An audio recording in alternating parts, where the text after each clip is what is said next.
Bonjour à toutes et à tous, vous êtes bien sur Jade FM 99.7 et aujourd'hui il est temps de parler cinéma. Pour ça nous accueillons le cinéma associatif, le Ciné Toile de Ré, et nous sommes avec Frédéric. Bonjour.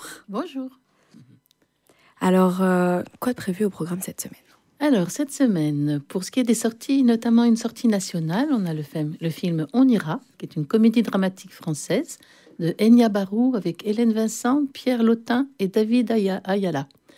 Alors, Hélène Vincent a reçu le prix d'interprétation féminine au Festival international du film de comédie de l'Alpe d'Huez 2025. Voilà, alors c'est l'histoire de Marie, 80 ans, qui est malade et en a assez de souffrir. Elle souhaite partir en Suisse pour mettre fin à ses jours. Mais au moment de l'annoncer à Bruno, son fils, et à Anna, sa petite fille, elle panique et invente un énorme mensonge. Voilà, elle dit qu'il faut aller en Suisse pour récupérer un mystérieux héritage dans une banque suisse. Elle va leur proposer de faire un voyage tous ensemble avec Rudy, un auxiliaire de vie qui vient juste d'être rencontré la veille et qui va prendre le volant du vieux camping-car et conduire cette famille dans un voyage inattendu. Alors, remarquez aussi qu'il y a Pierre Lotin, qu'on avait dans Fanfare il n'y a pas longtemps, et bien sûr dans Les Tuches. Oui, donc des gros succès. Voilà. Alors, Enya Barou a fait un film très personnel, puisqu'elle a été concernée par quelqu'un dans sa famille. Mais pour autant, elle a choisi de transformer ce drame en comédie, pour aborder la mort avec légèreté. C'est un film politique sans militantisme affiché. Et dès l'écriture, elle s'est approchée de l'association pour le droit de mourir dans la dignité, l'ADMD, pour s'assurer de la véracité des informations sur le suicide assisté. Voilà. Si le film aborde cette question de société, la réalisatrice a voulu rester neutre, sans prendre parti. Alors c'est un film tendre et plein d'émotions, très intéressant. Ensuite, nous avons un autre film qu'on sort, c'est When the Light Breaks, qui est un drame du cinéaste islandais Runar Runarsson, avec Elin Hall, Michael Kaber et Katla Njlasdottir, j'espère que je n'écorche pas trop son nom. En version originale, c'est une coproduction entre l'Islande, les Pays-Bas, la Croatie et la France. Ce film a été sélectionné dans Un certain regard du Festival de Cannes 2024. Alors, c'est le synopsis, le jour se lève sur une longue journée d'été en Islande.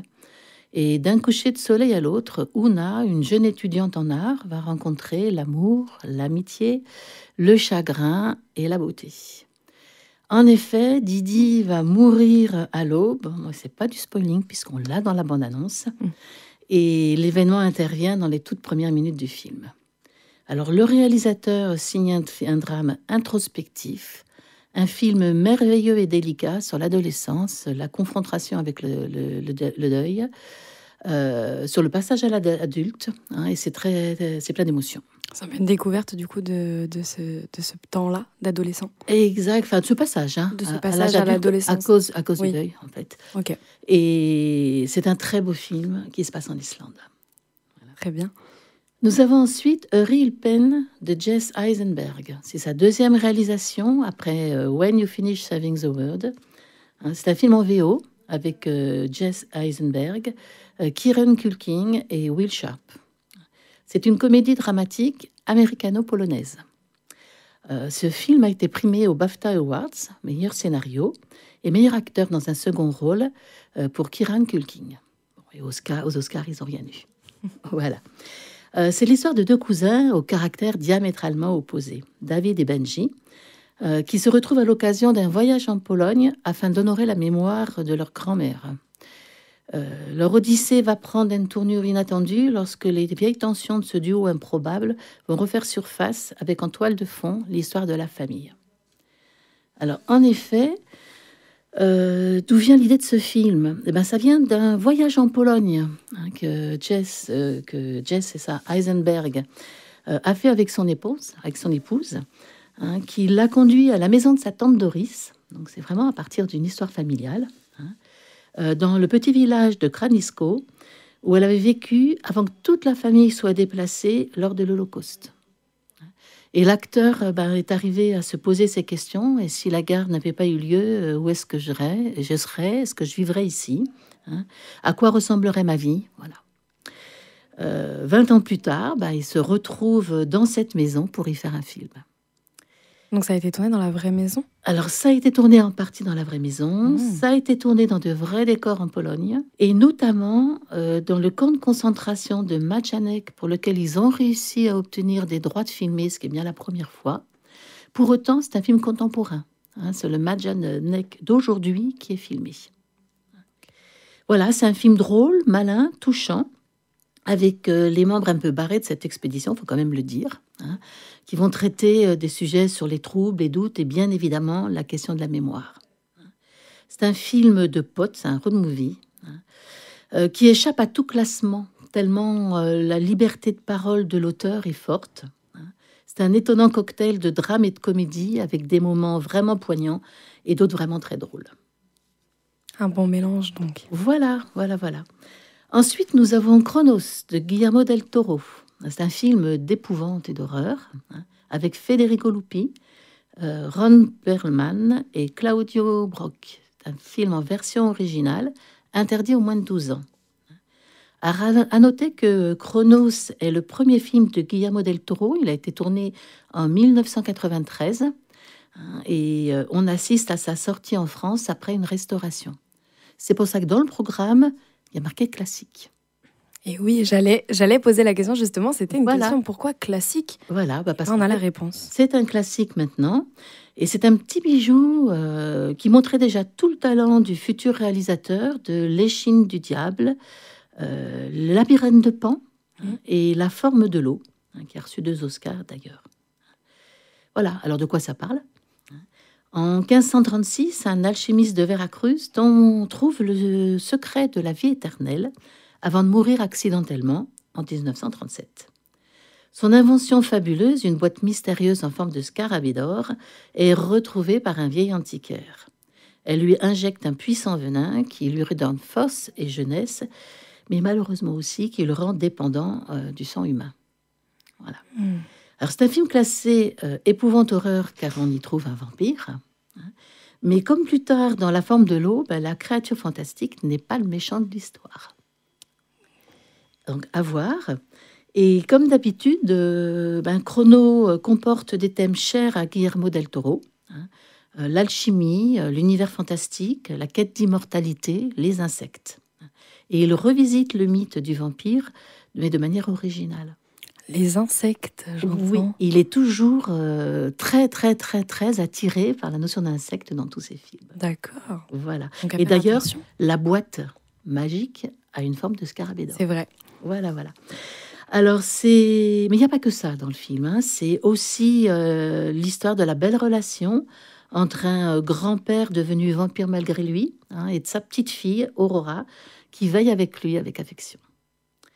Et comme dans tous les films de Guillermo del Toro, toutes ces réalisations, on y trouve douceur, tendresse, poésie.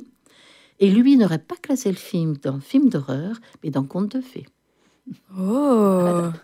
Donc à aller voir et aux auditeurs de choisir dans quelle catégorie ils mettent ça finalement. Exactement. Très bien. Bon, on va aborder ensuite les films en continuation, que je vais évoquer rapidement. L'attachement, toujours, qui marche très bien. À bicyclette. Le secret de Khéops, Dites-moi juste que tu m'aimes, La Pampa, le Brutaliste, toujours en version originale. Et on continue de prendre les films primés au César, Dessin animé Flo, L'histoire de Suleiman, 20 dieux et Emilia Pérez. Donc ceux qui n'y ont pas assisté, c'est l'occasion cette semaine. Ils ont leur dernière chance. Très bien. Voilà. Ensuite, on va passer aux événements. Donc jeudi 13 mars à 20h30, Gloria de Margarita Vicario, en partenariat avec l'association de jumelage de Pornic. C'est un film italo-suisse qui se passe à Venise au XVIIIe siècle, à l'Institut Franz Ignacio, qui est un orphelinat et un conservatoire pour jeunes filles. Et tout le monde s'agite car il va avoir la visite du nouveau pape. et un grand concert va être donné. C'est Teresa, la jeune domestique silencieuse et solitaire, qui va faire alors une découverte exceptionnelle qui va révolutionner la vie du conservatoire. Un pianoforte. Voilà. Nous avons ensuite, dimanche 16 mars à 17h30, l'avant-première Les Baudins partent en vrille de Frédéric Forrestin. Donc c'est le 4e opus des Baudins, avec le duo comique créé en 1994, Vincent Dubois et Jean-Christophe Fraissinet. C'est l'histoire de Maria Baudin, une fermière autoritaire et revêche, et de son fils Christian, qui apprennent qu'une usine de fromage industriel s'apprête à s'installer dans leur petit village.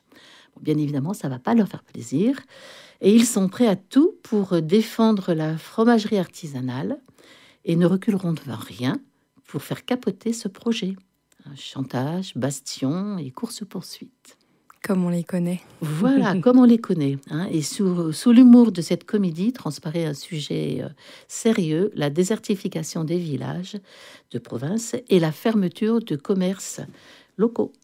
Voilà. Donc les Baudins aiment à partir d'un sujet sérieux et de le traiter avec humour. J'ai vu aussi, c'est un anniversaire pour eux, c'est leurs 30 ans.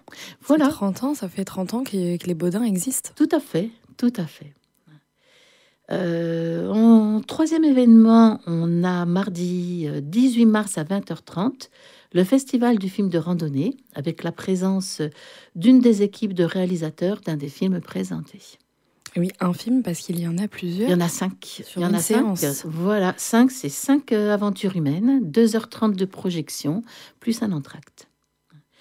Donc, ces films de randonnée vont se passer au Cap Corse, dans les Alpes. Il y a 2 films sur les Alpes, au Tadjikistan, Kirghizistan et en Islande. Voilà. On voyage. C'est l'association Histoire et Crapahut qui organise un festival itinérant dans plusieurs salles de cinéma, dont notre cinéma. Et ce festival veut mettre à l'honneur, bien évidemment, la randonnée, mais pas que. Il traite aussi du handicap, du changement de vie, de la nature, de l'écologie, de l'itinérance, du dépassement de soi. Alors, à noter le tarif particulier. Le tarif plein est à 17 €. Ça, c'est des tarifs qui nous sont imposés. Et pour les moins de 26 ans, 15 €. Et pour les gens qui souhaitent plus d'informations, il faut aller sur leur site www.histoire.com. Oui, parce que c'est un site, du coup, ils ont un site dédié à ça. Exactement, où on peut avoir plus de détails sur ce qu'ils font, sur ce qu'ils sont et sur ce qu'ils passent, en fait. Voilà, sur les réalisations qu'ils ont. Très bien. Voilà. Et voilà, pour finir. Un beau programme, alors, cette semaine, beaucoup d'événements. Pour finir, je tiens quand même à l'annoncer. Oui. À vos agendas. Samedi 22 mars, de 12h30 à 14h, le Café des Femmes revient. Autour d'un repas partagé et un échange en partenariat avec Femmes Toutes Debout, suivi du film à 14h30, Au bord de nos nuits blanches, d'Elsa Aloiseau, en présence de la réalisatrice. Très bien, on en parlera la semaine prochaine dans notre chronique. Très bien. Bien, merci beaucoup Frédéric pour ce programme. Profitez-en, c'est la dernière semaine des Césars, c'est ça Certainement. À voir, parce que tout se négocie à la semaine, mais certainement. Donc profitez-en. Voilà. Merci beaucoup. Au revoir. Au revoir.